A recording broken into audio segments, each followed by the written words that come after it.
Hi everyone, it's me. I'm trying to stay cool in my car because it's a little warmish today in Wisconsin, but I wanted to talk about what I feel is really important um, for the decent people in this world. I'm not going to include those who intentionally set out to harm other people. You can exclude yourself from this conversation. So, this is for the people who truly, genuinely have empathy and compassion in their hearts.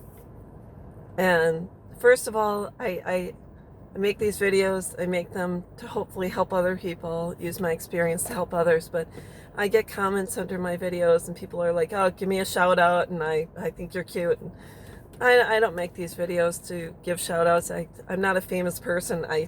My shout out isn't going to do anything for you. So, anyways, I'm going to talk about something, and my topic today is fear and the unfortunate circumstance of what fear does to us throughout our lives, and it basically imprisons us. And so, just skimming back to 30 years ago when I was raped in the military. I was undiagnosed, untreated, unreported, unresolved. I went in after that assault to marry someone who devalued me, who mirrored how I felt on the inside, because your worth is basically stripped and gone, and you live in fear. Oh, you have a lot of fears, and there's a lot that resides in your head after a trauma. And unless you take the key and unlock that area of your mind, it tends to reside and stay there, and it starts to bond into certain areas of your brain. So basically, that means that you have no room in your mind and in your spirit and in your body for something awesome and kind. Because when you are traumatized and you have been destroyed from the inside out, you don't feel that you are worthy or that someone would ever love you, because you have been damaged beyond repair. So anyways, what happens is you normally, what I did is I went on to marry someone who continued to traumatize me, and through verbal, emotional, and mental, and all that, in that arena, and added to the chaos and the drama and anything that resided in my head. And it was kind of like Wayne and Garth, where I would say, I am not worthy, I am not worthy, I am not worthy. And that was my mindset, and that was my belief, and that was my truth for many, many years. And that's how I lived. I never thought someone would love me. I thought a good guy, would want to be with a good girl, and someone that had not been damaged.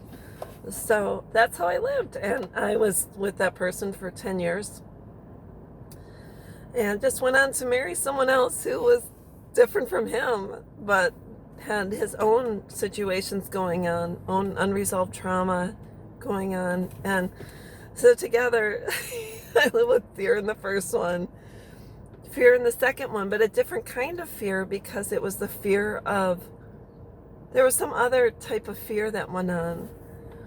Because it happens, I don't know. It was just a different type of fear. So anyways, was with that person about 3.5 years, got married, short amount of time later got divorced, and that was 2005, 2006. So I've been alone a long time. I'd say about 15 years or so. And it was until about 10 years ago that I finally went to a therapist and finally started to dig deep and finally started to unlock, you know, those, that box. Like they have different movies where you unlock the box, and then it turns this way and turns that way and this and that. And in Jumanji, you play the game and it starts to release certain things. And it's kind of like that. So I started to go to therapy, and the I am not worthy started to be released. And I finally got a bit of respite and freedom from those voices and that belief and that mindset. And I was single for a long time. It's not like I didn't date, and I did not date perfectly after that God knows that I chose people because I was still recovering and I was still going through a change of mindset. So I did not date at 100% throughout these last so many years. In fact, I was with someone I chose as what I thought was a stupid friends with benefits situation for 6 years, and where I was still not valued. So that lasted until 2012, and then I'm like, I can't do it anymore. I'm not going to be someone's, appetizer. I'm going to be someone's entire meal and whatever. So it wasn't until recent that I, after a couple of years, many years, not many, but a few years of living alone and having my own life and having my own interests and finding respite and such as a single person, I finally was able to meet someone who was absolutely wonderful and just fit. I don't know what to say. I just knew I felt like I was at home. Like I had no fear of saying things or doing things or acting silly or singing songs or telling that person how I felt. But it's my approach in a fearless relationship was much different than in a fear-filled relationship, because in a fear-filled relationship there's anxiety, there's fear, so you tend not to deliver your message properly. And in a fearless relationship, you should be able to say to your partner, I'm confused about this, or I would like to talk about this, or this situation gave me anxiety and I need to know that you're going to listen to me, take heed, and do whatever it takes to refrain from me being in this situation again or bringing this into our lives. So someone that loves you and cares about you takes heed, and they go through the motions of foregoing, repeating either the behavior or putting you in those situations again. And they listen to you. Sorry about that. I needed something to drink. Sometimes my throat gets dry.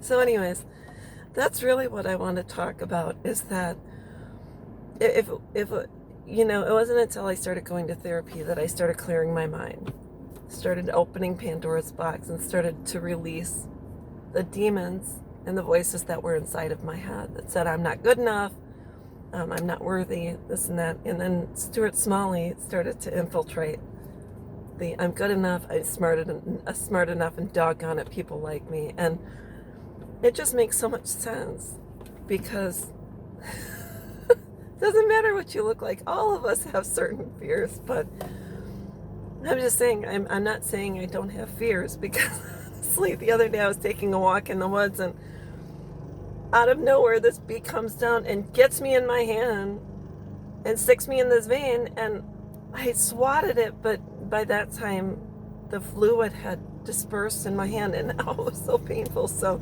I know that I'm going to have a fear of bees for a little while, and I might wear gloves when I go out so I don't get stung again, or I'll just avoid that certain area because there might have been a hornet's nest around. But anyways, those kind of fears are irrational fears. When I'm talking about living with irrational fears, if I hadn't gone to get therapy, I won't speak for anyone else, but if I hadn't have gotten to go get therapy, everything, all the chaos, all the drama, all the bullshit would still be inside of my head, still prevent me from allowing someone wonderful in my life. So although I don't touch on my personal relationships a whole lot that I'm currently involved in, I just want to say that had I not done the therapy, there would have been no room for someone else. So anyways, that's all I'm going to say about it.